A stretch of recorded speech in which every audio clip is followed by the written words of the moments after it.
खासदार सुप्रिया सुळे यांनी कृषी मंत्र्यांची भेट घेतलेली आहे। कृषी मंत्री शिवराज सिंह चौहान, केंद्रीय कृषी मंत्री शिवराज सिंह चौहान यांची सुप्रिया सुळे यांनी भेट घेतलेली आहे। महाराष्ट्रातील परिस्थितीबाबत केंद्रीय कृषी मंत्र्यांशी सुप्रिया सुळे यांनी चर्चा केली आहे। अतिवृष्टीबाबत चर्चा करून मदतीची मागणी सुप्रिया सुळे यांच्याकडून केंद्रीय कृषी मंत्री शिवराज सिंह चौहान यांच्याकडे करण्यात आलेली आहे। शिवराज सिंग चौहानजी या देशाचे शेती मंत्री यांची भेट घेतली आणि त्यांना विनंती केली आहे की महाराष्ट्रात त्यांनीही यावं। ते म्हणले ते देवेंद्रजींशीही बोलतील, पण तातडीने केंद्र सरकारने महाराष्ट्रात जी परिस्थिती झाली आहे त्याच्यात जातीने लक्ष घालावं आणि महाराष्ट्रासाठी केंद्र सरकारनेही मदत करण्याची गरज आहे, कारण का खूप मोठ्या पॅकेजची गरज आहे। प्रचंड नुकसान झालेलं आहे आणि अशा काळामध्ये महाराष्ट्र सरकार प्रयत्न करते हे मी माननीय मुख्यमंत्र्यांचं स्टेटमेंटही पाहिलं आज।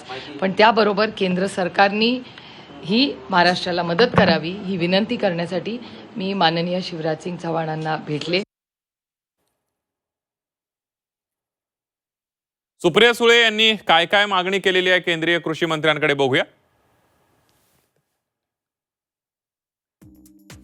महाराष्ट्रात तत्काळ ओलीत दुष्काळ घोषित करावा। शेतीचं प्रचंड नुकसान झाले, ही परिस्थिती शेतकऱ्यांसाठी अत्यंत गंभीर आहे। शेतकऱ्यांना पुढील हंगामासाठी कोणतीही तयारी करता येणार नाहीये,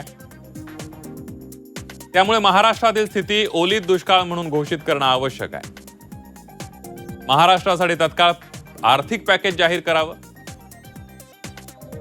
राज्यातील पूरग्रस्त गावं व शेतकरी यांना सध्या तत्काळ मदतीची आवश्यकता आहे। गेल्या 3-4 वर्षातील ही सर्वात मोठी आपत्ती आहे। केंद्र सरकारने तत्काळ विशेष आर्थिक पॅकेज जाहीर करून मदत करावी।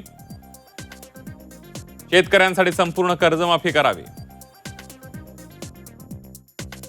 पुन्हा उभं राहण्यासाठी त्यांची संपूर्ण कर्जमाफी करणं आवश्यक आहे, असलं सुप्रिया सुळे यांनी या मागण्या केंद्रीय कृषी मंत्र्यांकडे केलेल्या आहेत।